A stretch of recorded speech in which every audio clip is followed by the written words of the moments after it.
देवाच्या पवित्र नावाला मी धन्यवाद देतो या सुंदर वेळेसाठी. परिशुद्ध बाप्पाने ही गोड वेळ दिली. आज बाप्पाची उपस्थिती करतो आणि त्याला धन्यवाद देतो. सेवेबद्दल आपण पाहणार आहोत. सेवा काय आहे, सेवा म्हणजे काय. सेवेचे प्रकार वेगवेगळ्या प्रकारचे आहेत. पण देवाच्या वचनातून आपण पाहण्यावर प्रार्थना करू की देवबाप्पा आमचं सहाय्य कर, आम्हाला आपली कृपा. प्रभू परमेश्वरा, तुझ्या पवित्र आत्म्याच्या द्वारे आम्हाला चालेल आणि जसं तू रोज चालवतोस, नेहमी चालवतो, तुला धन्यवाद. पवित्र प्रभू, तुझ्या वचनातून पाहत असताना आम्हाला आपली कृपा दे आणि आमच्या ध्यानीमध्ये राहू दे, आम्हाला राखून ठेवले आशीर्वाद. सर्वांना तुझ्या पवित्र रक्ताच्या आवरणाखाली घेतो. सर्वांना कृपा पुरव आणि हे समजू दे बाप्पा. आणि प्रभूया आम्ही विसरून जाऊ नये असं कर. धन्यवाद देऊन येशूच्या द्वारे ही प्रार्थना केली जातो आहे. हा, आपण प्रथम मत्तई शुभवर्तमानाकडे जाऊया. सेवा म्हणजे काय, सेवेचं काय हे आहे. सेवा वेगळ्या प्रकारची सेवा आहे, परंतु सेवेचं जे हे आहे, सेवा म्हणजे आत्मे जिंकणं. Praise Lord. आत्मे जिंकणं. काढूया मत्तई शुभवर्तमान 4th अध्याय 19 वचन. 4th अध्याय 19 वचन वाचा बरं. त्याने त्यांना म्हटले, हो, माझ्या मागे चला, म्हणजे मी तुम्हाला माणसे धरणारे करू. यस, माझ्या मागे चला, मी तुम्हाला माणसं धरणार करी. आणि आम्ही पाहतो हे जे आहे हे प्रथम शिष्याना पाचारण. आणि लागलेच ते 20व्या वचनामध्ये लागलेच ते हां. जाळी सोडून देऊन त्याला अनुसरले. Praise Lord. आता हे जाळी सोडलं त्यांनी आणि त्याला अनुसरलं. जाळी जी आहे हे उपजीविकेचं साधन आहे मासे धरण्यासाठी. आणि त्यांनी तिथं त्याला सोडलं आणि ते जाळी सोडले आणि त्याला अनुसरलं. सेवा म्हणजे त्याग, काहीतरी त्याग. सेवा म्हणजे त्याग. सेवा म्हणजे आता याच्या ठिकाणी काय त्याग केलाय की त्याच्यावर उपजीविका होती, घराचे लेकरांचं उपजीविका. ती जर माशाचं जाळच गेलं तर मासे धरायचे कसे आणि लेकरांचं कसं काय होईल, खाणं पिणं, त्याच्यावर 2 पैसे मिळून घर कुटुंब चालायचं. आणि तिथं सोडून ते गेले, ते त्याच्या मागे गेले. मग त्याने काय केलं की ते सर्व त्यागलं आणि ते त्याच्या मागे. आज आम्ही पाहतो की आम्ही पण अशा प्रकारे त्याच्यावर खरी प्रीती करावी आणि त्याचं आम्ही ऐकून त्याच्या मागे जावं. दुसरी गोष्ट ही इथं तीच झाली आहे जी 20व्या वचनामध्ये आम्ही पाहतो. 20वं वचन काय आपल्या 20व्या वचनात आम्ही वाचलंच आहे, परंतु आम्ही बापाला सोडून ते अनुसरले असं हे मत्तईच्या 4:22 मध्ये आहे. 4:22 वाचा बरं. मग लागलेच ते टाळू व आपला बाप यांना मागे सोडून त्याला अनुसरले. हो, आता तिथे 2 जण आहेत. जब्दीचा मुलगा याकोब आणि त्याचा भाऊ योहान. जब्दीचे मुलं 2 आहेत. जब्दी हे वडील आहेत त्यांचे, याकोब आणि योहान. व ते आणि प्रभूने त्यांना म्हटलं की तुम्ही माझ्या मागे या. आणि त्यांना माहित होतं की देवाचा हे देवानेच निवडलेले लोक आहेत. प्रभूला माहित होतं, मग ते येणारच होते. पण त्यांनी कसं सर्व तो टाकून आले, आपल्या प्रिय बापाला सोडलं त्यांनी. मग आणि त्याला अनुसरले. आहे की नाही त्याग. आपल्या लोकांचा त्याग, आपल्या गोष्टीचा त्याग, आपल्या प्रिय वाटणाऱ्या लोकांचा त्याग, त्याला अनुसरणं. आणि त्याने तसं केलं. आणि माझ्या प्रियजन हो, 16व्या अध्यायाचं 24वं वचन आम्ही जर पाहिलं मत्तईच्या, तर स्वतःचा देखील त्याग करणं आहे तिथे लिहिले. 16:24 मत्तई 16:24 वाचा. मग येशू आपल्या शिष्यांना म्हणाला, माझ्या मागे येण्याची कोणाची इच्छा असेल तर त्याने स्वतःचा त्याग करावा आमेन. व आपला वधस्तंभ उचलून घेऊन मला अनुसरावे. त्याग, आपला स्वतःचा त्याग करावा आणि मला अनुसरावं. वधस्तंभ घेऊन मला अनुसरावं. वधस्तंभ घेणं म्हणजे स्वतःचा, म्हणजे दुःख. वधस्तंभ याचा अर्थ हा आहे की वधस्तंभ म्हणजे फार असं चांगलं काय म्हणता येईल किंवा काही शो काहीतरी दाखवण्यासाठी असं छान असं नाही. वधस्तंभ म्हणजे मरण. वधस्तंभ म्हणजे मरण स्वीकारणं. त्याच्या मागे येणं म्हणजे मरण स्वीकारणं. आणि वधस्तंभ त्या लोकांवर लादल्या जात होता जे फार मोठं भयंकर त्याला मरण आहे, त्याचं मरण ठरलंय. आणि तोच स्वतःचा वधस्तंभ त्यानेच व्हायचा आणि त्याला मग मारत हाणत 39 फटके मारत आणि त्याला सर्वात म्हणजे सर्वात मोठी शिक्षा ती मरण, त्याच्यापेक्षा मोठं हे नाही, मारलं समजा. आणि म्हणून ते मरण प्रभू परमेश्वराने स्वतःवर घेतलं. तर त्याचं होणं म्हणजे त्याला स्वीकारणं म्हणजे वधस्तंभ स्वतःचं घेऊन चालणं म्हणजे मरण स्वीकार म्हणजे त्याग.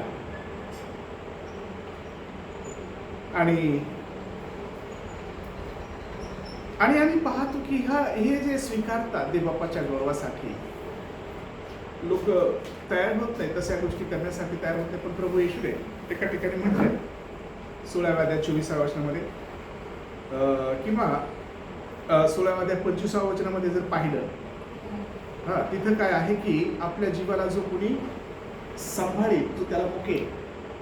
वाचा कारण जो कोणी आपल्या जीवाचू पाहतो तो आपल्या जीवाला मुकेल आणि जो कोणी माझ्याकरिता आपल्या जीवाला मुकेल त्याला तो मिळेल. तो मिळेल माझ्यासाठी. जर तुम्ही देऊ इच्छिता, माझ्यासाठी जर तुम्ही प्राण देऊ इच्छिता, माझ्यासाठी जीवन देऊ इच्छिता, माझ्यासाठी तर तुम्हाला मिळेल ते भरपूर. आणि माझ्या प्रियजनो देवाचं वचन हे आहे की ज्याने माझ्यासाठी आणि स्वर्गासाठी घरदार भाऊ बहीण आई वडील सोडले त्याला पुष्कळ पटीने मिळेल. कारण हे त्याचं प्रॉमिस आहे. आपण त्याग करतो म्हणजे आपण सर्व त्याला सोडून देतो, आई वडीलला सोडायचं, त्याच्यात भाग घ्यायचं म्हणजे त्याच्याकडे लक्ष द्यायचं नाही असा त्याचा अर्थ नाही आहे. प्रभू येशू ख्रिस्ताने फक्त 3.5 वर्ष सेवा केली आणि शिष्य त्याच्यासोबत एवढे दिवस होते. बाकी तर सर्व आई वडिलांकडे होतेच नाही असं नाही, राईट. पण त्याही पलीकडे ते सर्वस्व त्यांनी त्याग केला तर त्याचे अनुयायी झाले. आणि म्हणून आम्हाला जर अडखळण असणाऱ्या ज्या गोष्टी आहेत त्या देखील आम्ही सोडाव्यात आणि प्रभूसाठी खरं प्रेम दाखवून द्यायची वेळ असते तर ते आम्ही केलं पाहिजे. सेवा म्हणजे पहिलं स्थान करते, त्याचं ऐकणं, त्याचं होणं काय, त्याचं अनुकरण करणं हे आम्ही पाहतो. आणि जर आम्ही उदाहरण जर पाहिलं तर हे संत पावलाचं उदाहरण आहे. आपण जर त्याग केला तर आपल्याला आपण जीवाला मुकणार नाही तर तो आपल्याला मिळवेल. संत पावलाने प्रेषितांच्या कृत्याच्या 20व्या अध्यायामध्ये तुम्ही वाचा. प्रेषितांचे कृत्य 20वा अध्याय आणि 24वा वचन.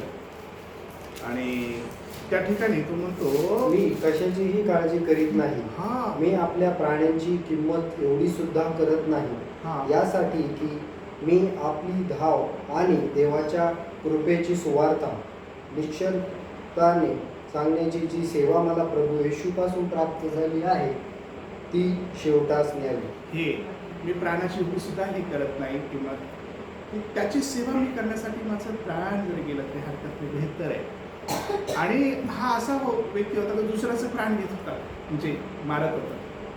पण त्याचं जीवन बदललं तेव्हा त्याच्यावर तो खरा ते त्याला समजला संत पावलाला. तेव्हा त्याने इतकं प्रीती केली त्याच्यावर देवावर की त्याने स्वतःच सेवा करण्यासाठी स्वतःला देऊन टाकलं. हे आहे सेवा.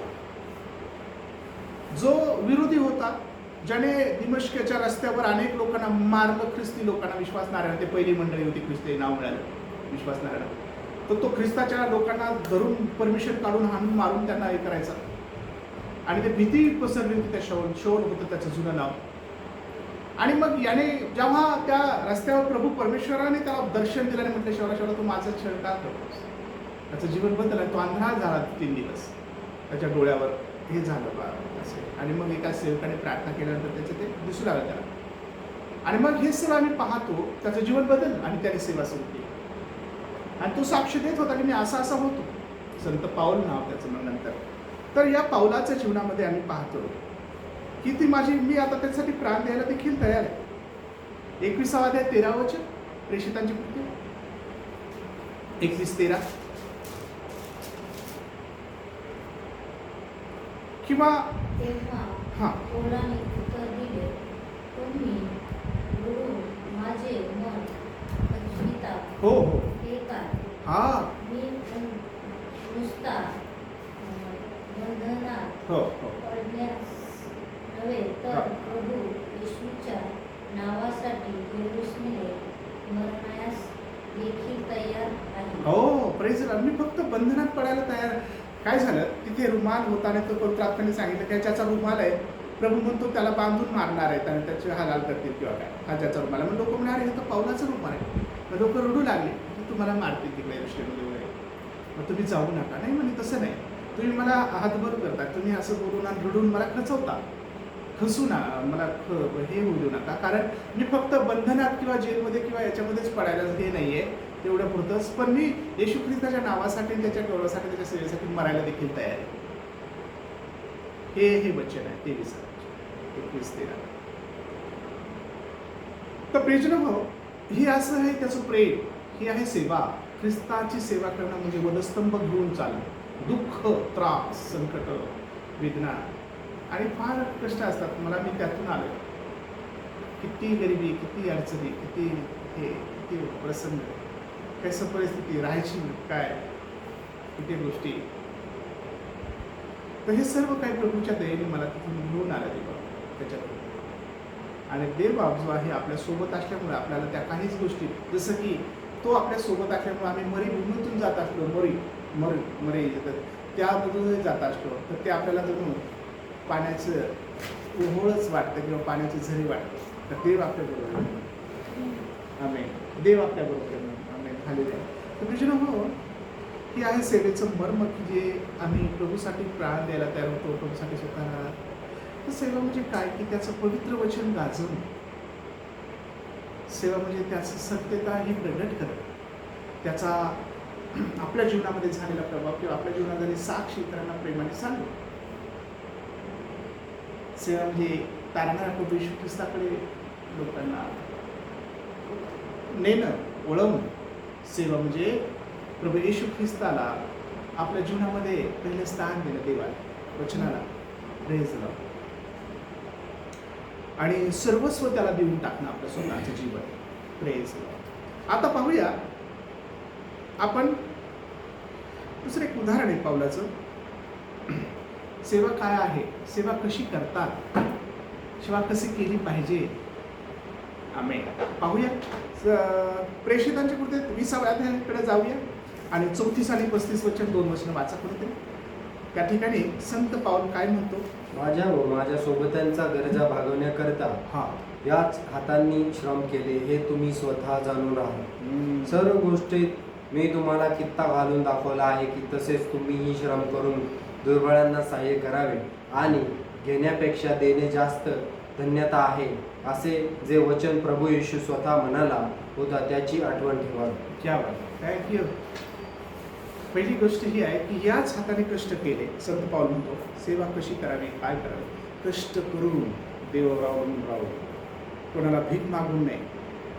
आजकाल तर हे झालं, याला माग, त्याला माग, हे माग, एवढंच चाललं. स्वतः कष्ट करा, स्वतः करा, देवाच्या विश्वासावर जा. का मागणारे लोक नसले, विश्वासणारे देणारे असलं पाहिजे.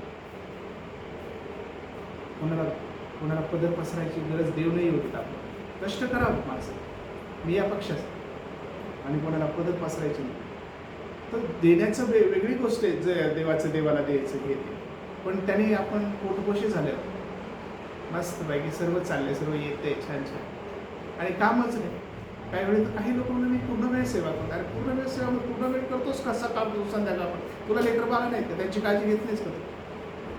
आणि जे पार्ट टाइम सेवा नाही, मी पार्ट टाइम, अरे ती पार्ट टाइमच फुल टाइम आहे. का तुम्ही कष्ट करून सेवा करता. संत पाऊल ते करत होता. ते कष्ट करून करणारी सेवाच आशीर्वादित सेवा आहे. मी या मताचा आहे. आमेन. आणि तो म्हणतो मी या हाताने काम केले, दुसऱ्याच्या गरजा, माझ्या सोबत्याच्या गरजा, माझ्या रक्तामासाच्या लोकांच्या नाही.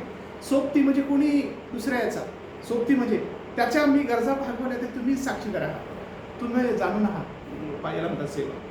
सेवेचं खरं मर्म हे आहे की आम्ही इतरांचं मदत केली पाहिजे.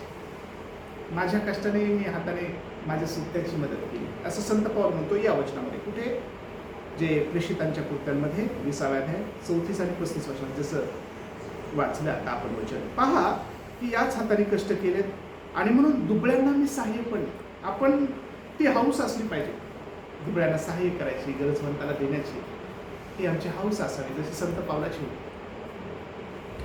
देण्यात धन्यता आहे, घेण्यापेक्षा देण्यात धन्यता आहे, तारणाऱ्या प्रभूने म्हटलंय, असं त्याने लिहिलंय तिथे. आमेन. ही आहे सेवा. सेवा म्हणजे इतरांसाठी जगणं, सेवा म्हणजे दुसऱ्यासाठी जगणं. Praise the Lord.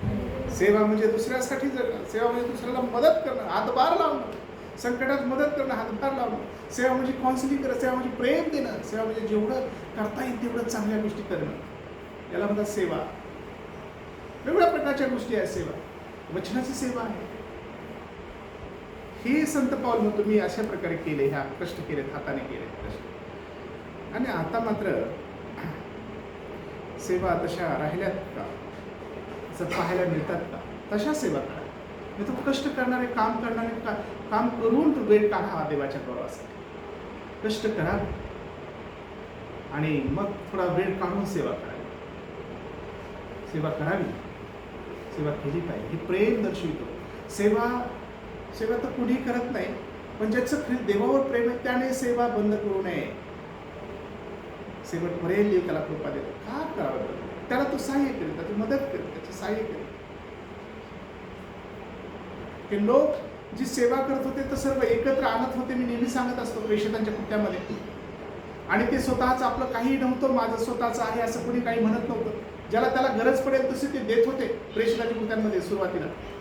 मला वाटतं दुसऱ्या तिसऱ्या अध्यायामध्ये असं काही.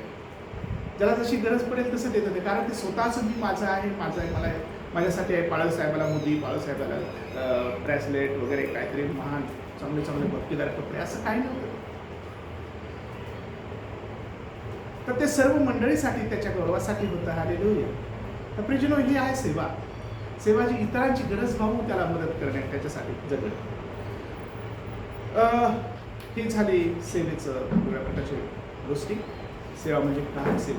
सेवा म्हणजे स्वतःला ओतून देणे दुसऱ्यासाठी. आता प्रियजनो, आपण दुसरा एक पॉईंट पाहू. तो असा आहे की सेवेचं जे लागणारी तारणाऱ्या प्रभू येशू ख्रिस्ताने जी शस्त्र सामुग्री दिली आहे आपल्याला सेवा करत असताना, आध्यात्मिकरित्या शस्त्र सामुग्री. आता शस्त्र म्हणजे तलवार, शस्त्र म्हणजे बंदूक, शालाच ना, बर्ची, काय असेल ते, ढाल. आता हे झालं शस्त्र हे. परंतु हे आध्यात्मिक शस्त्र काय आहे? हे आध्यात्मिक शस्त्र पहा. ते संत पावलानेच एपिस्कराच्या पत्राच्या 6व्या अध्यायामध्ये 11व्या वचनापासून पुढे 18व्या वचनापर्यंत काही दिले आहे. जसं तुम्हाला भेटेल तसं वाचूया आपण. चला. सैतानाच्या डावपेचांपुढे चांगला टिकाव धरता यावा म्हणून देवाची शस्त्र सामग्री धारण करा. आता पहा, हे काय, एक स्टेप बाय स्टेप पाहू. देवाची शस्त्र सामग्री धारण करा. देवाची. आता ही कोणती शस्त्र पाहिजे? देवाची कोणती शस्त्र सामग्री आहे पहा. चला पुढे. कारण आपले झगडणे रक्त मांसाबरोबर नव्हे, तर सत्तांबरोबर, अधिकाऱ्यांबरोबर, सध्याच्या काळोखातील जगाच्या अधिपतींबरोबर, आकाशातल्या दुरात्म्यांबरोबर आहे. हो. या कारणास्तव तुम्हाला वाईट दिवसात प्रतिकार करता यावा व सर्व काही केल्यावर टिकाव धरता यावा म्हणून देवाची शस्त्र सामग्री घ्या. तर मग आपली कंबर सत्याने कसा. नंबर 1, सत्याचा कमरबंद. सत्याने कमरबंद बांधा. Praise Lord. ही सेवा करण्यासाठी वापरण्यात येणारे उपकरण एक कमरबंद. सत्य हे देवाच्या दासामध्ये आणि आपल्या विश्वासणाऱ्यांमध्ये असलं पाहिजे. सत्यता तुमच्यामध्ये असावी. तर सत्याची कमरबंद बांधा. नंबर 2, नीतिमत्वाचे उरस्त्राण धारण करा. उरस्त्राण म्हणजे छातीच्या रक्षणासाठी वापरायचे साधन म्हणजे उरस्त्राण. तर हे नीतिमत्ताचे उरस्त्राण. 2, तिसरी गोष्ट, शांतीच्या सुवार्तेने लाभलेली सिद्धता पायी चढवा. आमेन. ही तिसरी गोष्ट आहे. सुवार्तेचे पायथन पायात घालायचे. शांतीची सुवार्ता. Praise Lord. आणि ही सुवार्ता कोणती आहे?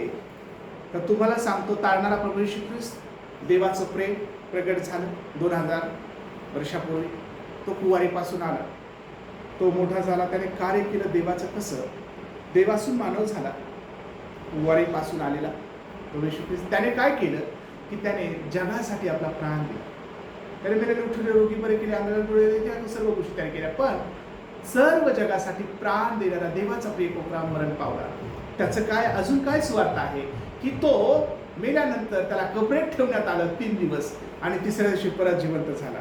आणि प्रियजनो, तो अनेकांना दिसला आणि मग तो स्वर्गात घेतला गेला 40व्या दिवशी.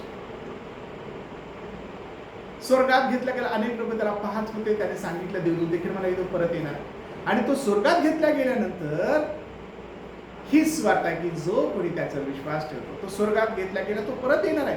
पण या तारणाऱ्या प्रभू येशू ख्रिस्त, त्या पुनरुत्थित ख्रिस्तावर जो विश्वास ठेवतो तो देखील तो तारल्या जातो. त्याच्याद्वारे तारण आहे. देवाने कृती केली, ख्रिस्ताला पाठवलं, जो विश्वास ठेवतो त्याचं तारण होतं, म्हणजे तो बचाव आत्मिकतेने तो तारला जातो.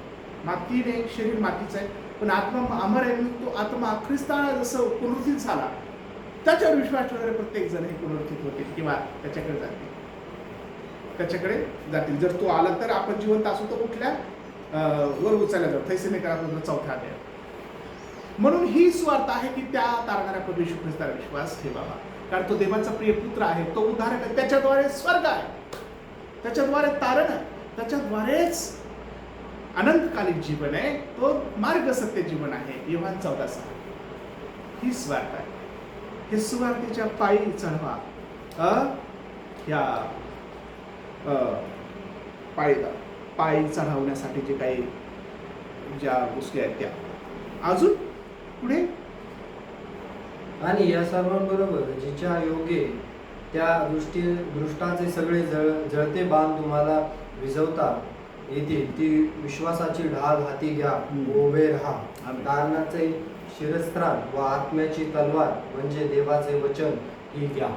3 गोष्टी आहेत. ढाल, विश्वासाची ढाल, आत्म्याची तलवार, प्रेज लॉर्ड. तलवार देवाचं वचन पण आहे. ही आत्म्याची तलवार आहे, देवाचं वचन. त्या सामना करत असताना सैतानाचा हे देवाचं वचन घ्या. तर देवाच्या वचनाच्या द्वारे सैतान हारतो. देवाच्या वचनानेच त्याला पराभूत करता येतं, देवाच्या वचनाने त्याला हरवता येतं. आणि आपण कुणी नाही त्याला हरवणार आहे. जेवढे आपण देवाचं वचन बोलतो तर देवाचं वचन कार्य करतो, आपल्याद्वारे देव कार्य करतो, त्याच्या सेवकाच्याद्वारे कार्य करतो. देवाच्या वचनाला पहिलं स्थान द्या.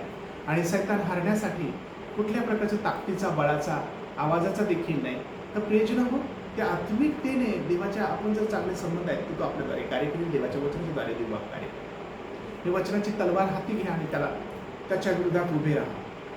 विश्वासाची ढाल, आम्ही ढाल घ्या हातात आणि विश्वासाने ढाल, विश्वास देवाबरोबर. अजून एक गोष्ट पाहिली आपण. अजून काय पाहिले?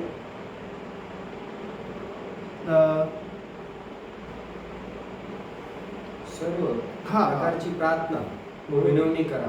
सर्व प्रसंगी आत्म्याच्या प्रेरणेने प्रार्थना करा. आणि या कामी पूर्ण तत्परतेने सर्व पवित्र जनांसाठी विनवणी करत जागृत राहा. येस, प्रार्थना. तारणाचे शिरस्त्राण राहिले. शिर म्हणजे डोकं, शिरस्त्राण म्हणजे डोक्याच्या रक्षणासाठी वापरायचे साधन. तारण, हे तारण दुसऱ्या कोणाकडून नाही हे आम्हाला माहिती पाहिजे. प्रेषितांच्या कृत्य 4 अध्यायामध्ये जसं की आकाशाच्या खाली आणि पृथ्वीच्या वर एकच नाव आहे ज्याच्याद्वारे तारण आहे, ते म्हणजे प्रभू येशू ख्रिस्त. 12 वचन आहे, ठीक आहे. आणि मग हे तारणाचं शिरस्त्राण, तारण, हे तारण दुसऱ्या कोणाकडून नाही जेणेकरून आपलं तारण. हे सर्व हे पायी चढवा. तारणाची सुवार्ता सांगा. कोण तारणार आहे, कोण वाचवणार आहे, ते येशू ख्रिस्त आहे. आणि मग ही याच्यासाठी प्रार्थना देखील आम्ही या आत्मिक शस्त्र सामग्रीमध्ये प्रार्थनेचं फार पाठबळ पाहिजे.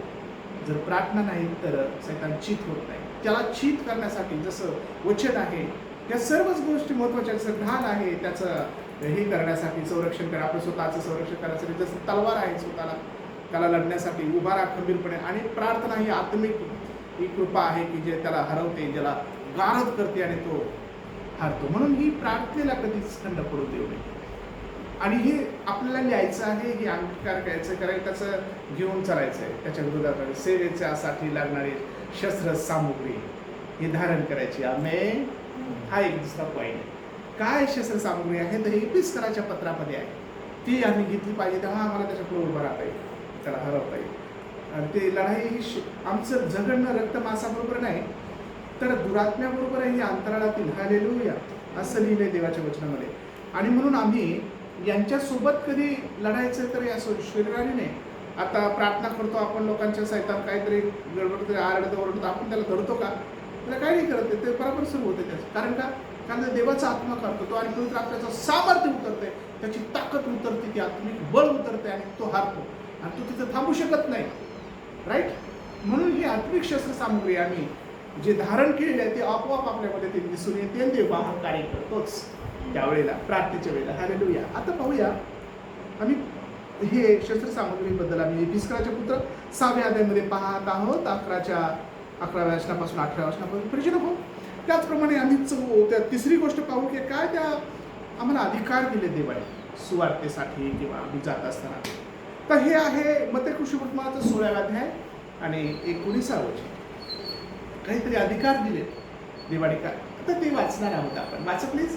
अधिकार. हो हो 16-19 मध्ये. तुला स्वर्गाच्या राज्याच्या किल्ल्या देईल आणि पृथ्वीवर जे काही तू बांधशील ते सर्व स्वर्गात बांधले जाईल. पृथ्वीवर जे काही तू मोकळे करशील ते स्वर्गात मोकळे केले जाईल. Praise God. जे पेत्राला प्रभू येशू ख्रिस्त म्हणला, तुझं खडकावर उभा करीन मंडळी, स्ट्रॉंग. की त्या अधोलोकाचं आणि याचं काय चालणार. देवाने दिलेला अधिकार. येशू ख्रिस्ताचा शिष्य कोण होता? पेत्र होता. त्याला अधिकार दिला. म्हणजे तुम्ही आणि मी देवाचे शिष्य जर आहोत तर तो अधिकार आपल्याला आहे.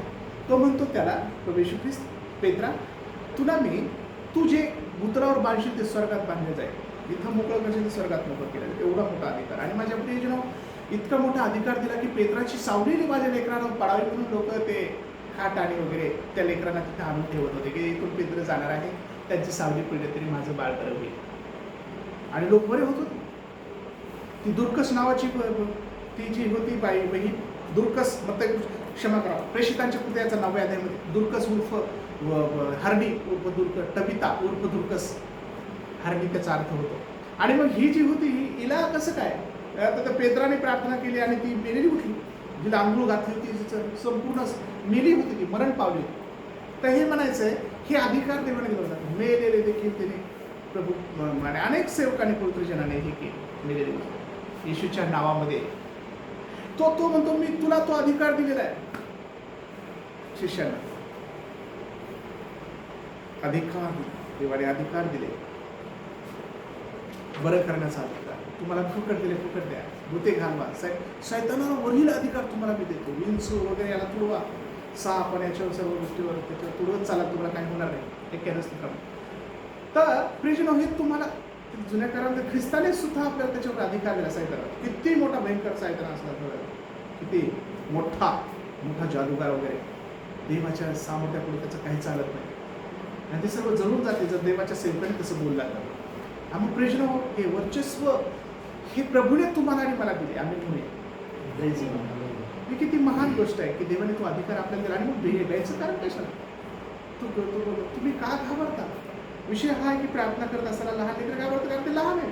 पण त्यांना हे समजलं की प्रभूने आपल्याला कृपा दिली आणि त्याला निघायचं त्याच्यातून, म्हणून तो ओरडतोय आणि तो तिकडे जाणार. कोणामध्ये नाही, अजिबात हिंमत नाही त्याच्या दुसरीकडे कोणाला झालं का? कारण इथं देवाचं महान कार्य. त्याला म्हणतो इथं तिथं नाही, तू बाहेर जायचं, डायरेक्ट बाहेर जाय. तो ऐकतो आपलं, कारण आपल्याला जसं आपण बोलू तसं ते निघतोच तो आणि जातोच तो. हा दुष्ट इकडून तिकडून लागलेला तो निघून जातो, कारण अधिकार त्याच्या सेवकाला देवाने दिले आणि त्याला निघावं लागतंच. म्हणून बाकीच्याने घाबरू नये, घाबरायचं नसतं. आपण तर घाबरणार आहे, आपण घाबरता कशाला? जिथे देवाचं सानिध्य आपल्या घरामध्ये, देवाचं सानिध्य, उपस्थिती देवाची आहे, शांती आहे, आलेली आहे, मग कशाला घाबरायचं? आपल्या घरामध्ये देवाची प्रार्थना होते, तिथं देवाचंच उपस्थिती आहे की जे सैताना त्या घरात निघाले म्हणून तो सैतान घरात राहतो असा विश्वास ठेवू नका.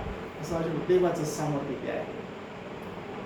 ज्या घरात मी राहत होतो भाड्याने, तिथे अनेक लोक बरे झाले, अनेकांचे भूत गेले, सैताने गेले, वेगवेगळ्या प्रकारचे लोक बरे झाले.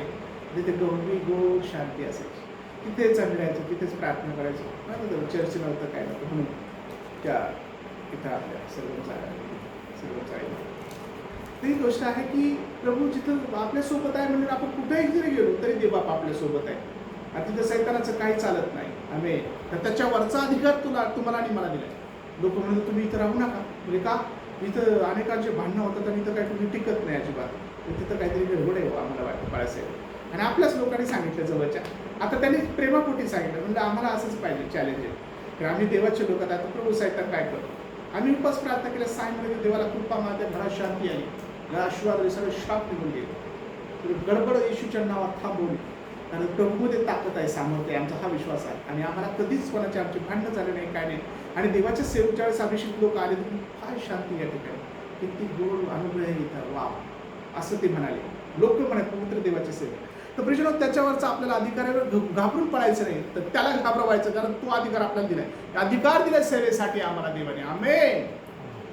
सेवेमध्ये सर्वात महत्वाचं आहे तो रे, आपल्याला अधिकार दिलाय, पवित्र आत्मा दिला. आमेन. काय काय गोष्टी दिल्या देवापणे आपल्याला, आणि म्हणून आपण एकटे नाहीये, तो आपल्या बरोबर आहे.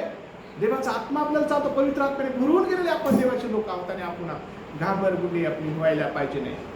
ते घाबरतात, त्यांच्यामध्ये प्रभू नाही, त्यांचा अविश्वास आहे म्हणून ते घाबरतात. विश्वासाने स्ट्रॉंग व्हा, मजबूत व्हा आणि घाबरू नका. आमेन. पुढे पाहूया सेवा कशी केली पाहिजे, कशी करावी, हा एक चौथा पॉइंट. आता सेवा जी आहे ही कशी करावी थोडक्यात आपण पाहणार आहोत. सेवा रडत कसं करू नये, करायची म्हणून करू नये, कुणीतरी लादली म्हणून करू नये, कुणीतरी बापाने पाठवले करायचं, बाबा कसे तरी दिवस काढायचे, मला नाही करायचं, असं नाही. सेवा जी आहे हृदयापासून आनंदाने त्याच्याकडं पाहून समर्पण करून देवाचं जीवन आपलं जीवन त्याला देऊन दे बाप्पाला, ही सेवा केली पाहिजे. सेवेला कोणी असं छडी मारून चल असं नाही. सेवा जी आहे ही संतोषाने केली पाहिजे. कशी करावी तर पाहूया. मनोभावे करावी हा एक पॉइंट आहे त्याच्यामध्ये. पहिले शमूएलाचं पुस्तक आता वाचू नका, 12 अध्याय 20 वचन, तिथे मनोभावे आहे. हर्षाने स्तोत्रसंहिता 102 मध्ये लिहिले की हर्षाने परमेश्वराची सेवा करा, गीत गात त्याच्या पुढे या वगैरे. त्याच्यानंतर जिवे भावे करा, यहोशुवाच्या पुस्तकाच्या 2 अध्यायाच्या 22व्या अध्यायाच्या 5व्या वचनामध्ये आहे जिवे भावे. आणि पूर्ण जीवाने, पूर्ण बुद्धीने, पूर्ण वगैरे. अनुवादाचं पुस्तक 10 अध्याय 12 वचनामध्ये ते लिहिलेलं आहे. अशी सेवा केली पाहिजे. रोमकराच्या पत्राच्या 12व्या अध्यायाच्या 11व्या वचनामध्ये काय लिहिले की उत्सुक आणि उत्सुक असा प्रभूची सेवा करण्यासाठी, आणि अशा प्रकारे उत्सुकतेने देखील आम्हाला हृदयाने, आनंदाने, हर्षाने, उत्सुकतेने प्रभूची सेवा. पहिले पेत्र 4 अध्यायाच्या 11 वचनामध्ये जर पाहिलं तर सेवा जी आहे ती प्रभूने आपल्याला दिलेली आहे. आणि म्हणून मनुष्याच्या देवाने दिलेली जी सेवा आहे ती मनोभावे आपण करावी असं त्या ठिकाणी आहे. देवापणे जी दिली आहे ती आनंदाने आम्ही केली पाहिजे असं तिथं आहे. आणि हे आहे पहिले पेत्र 4 अध्याय 11 वचनामध्ये. 5व्या अध्यायाच्या 5व्या वचनामध्ये देखील आहे.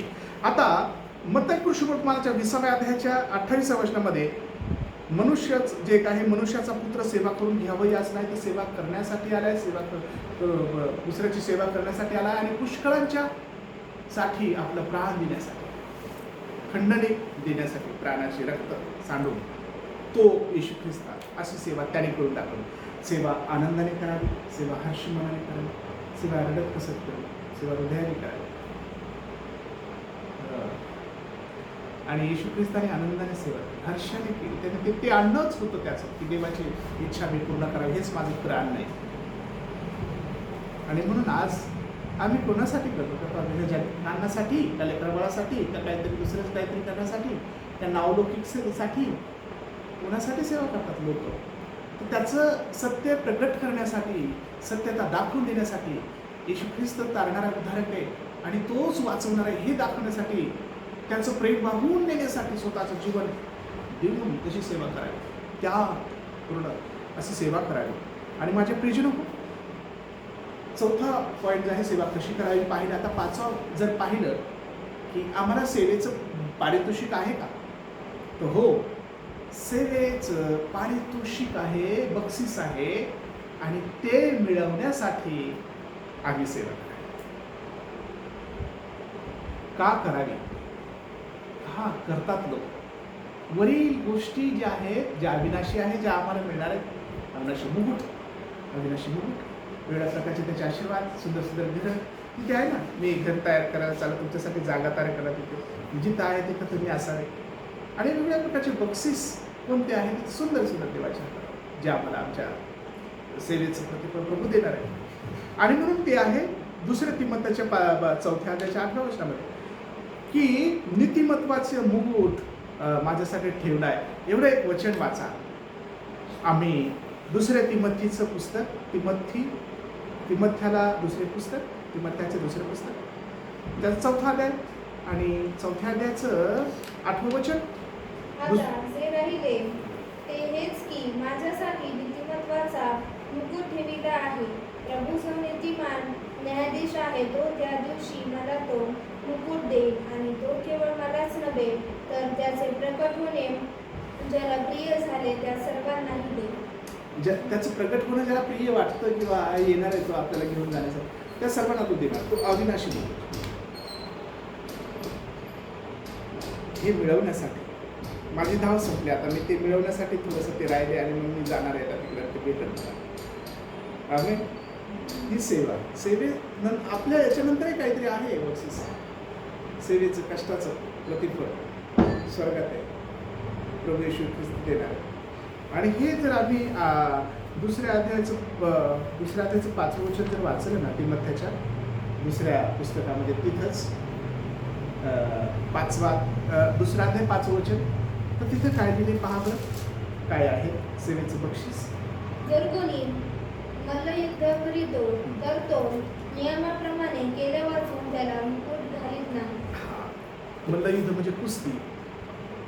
आणि जर आम्ही ते करतो तर आम्हाला बक्षीस मिळते का नाही. एकाला कोणाला तरी जो विजय मिळतो किंवा धावपटू धावतात तर ते विजय मिळतो त्याला बक्षीस देण्यात येतं. तसं नियमाप्रमाणे धावलं पाहिजे. देवाचे काही नियम आहेत, अटी आहेत.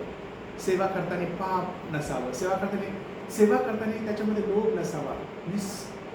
लोभ माझ्यासाठी मला आपल्याला असं तसं आणि मग ती सेवा आश्रित होत नाही. सेवा वाढत नाही. किती काय करा. सेवा हृदयापासून पाहिजे. निष्कपट हृदयाने पाहिजे. त्याला भरून पाहिजे, भिवून पाहिजे.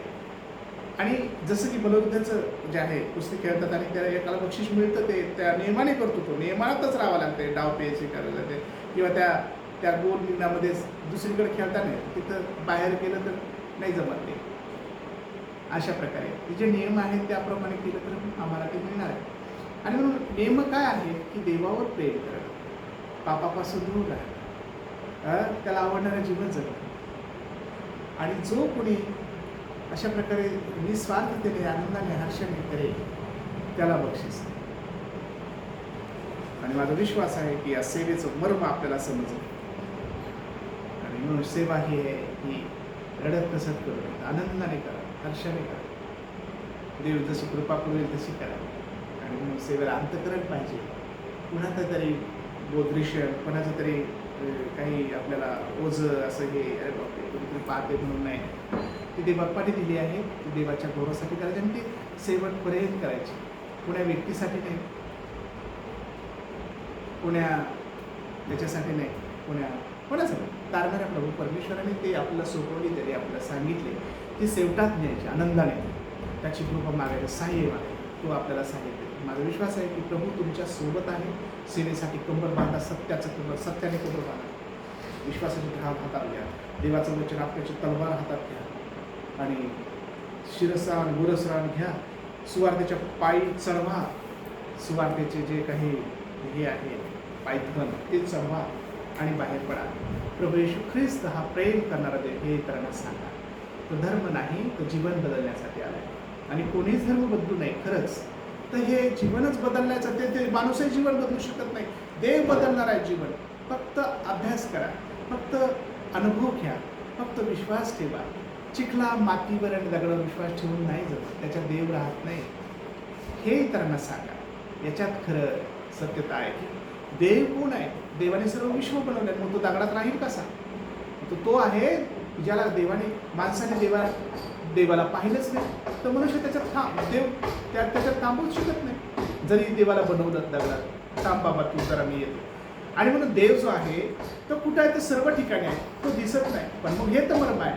न दिसणारा देव त्याला आम्ही हाका मारतो आणि तो आपली प्रार्थना ऐकतो आणि ते आपण केलं पाहिजे. प्रियजनो, सत्य हे आहे की तो आपल्यावर प्रेम करतो आणि चुकीच्या बाबी करू नये. चुकीकडे जाऊ नका. चुकीच्या देवाला आपलं काहीतरी कोणाला देव म्हणायचं, कोणाला म्हणायचं, काही म्हणायचं तर ते कसं देव होईल. देव हा एकच आहे, ज्याने आकाश पृथ्वी बनवली, ज्याने सूर्यचंद्र बनवले, ज्याने नक्षत्र बनवले, सर्व हे बनवलं, विश्व बनवलं, मानव प्राणी बनवलं, त्याने ऋतू बनवलं, देवाने बनवलं. हे आपला विश्वास आहे. देवाचं वचन ते सांगतात बायबलमध्ये. तो माझा विश्वास आहे वचनाच्याद्वारे आपल्याला आशीर्वाद लाभला आहे, आपण आशीर्वादित झालेला आहोत. प्रभूचे उपकार मानतो आणि त्याला धन्यवाद. आमेन.